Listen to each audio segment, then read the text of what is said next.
भाजपचं operation lotus, आपचे 7 खासदार फुटले, राघव चड्ढा ते हरभजन सिंग।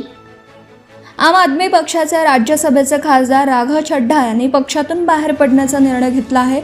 शुक्रवारी एक पत्रकार परिषद घेत त्यांनी भाजपसोबत विलिनीकरणाची घोषणा केली। आपल्यासह राज्यसभेतील 2/3 खासदार भाजपमध्ये जाणार असल्याची घोषणा चड्ढा यांनी केली।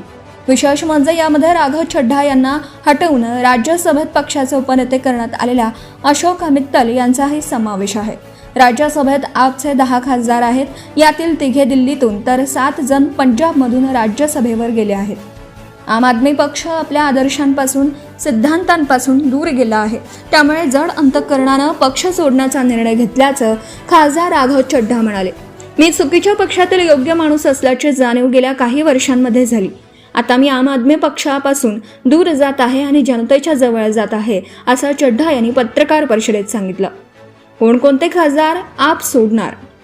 राघव चड्ढा, स्वाती मालीवाल, अशोक कुमार मित्तल, संदीप पाठक, हरभजन सिंह, बलबीर सिंह सिचेवाल, विक्रमजीत सिंह साहनी।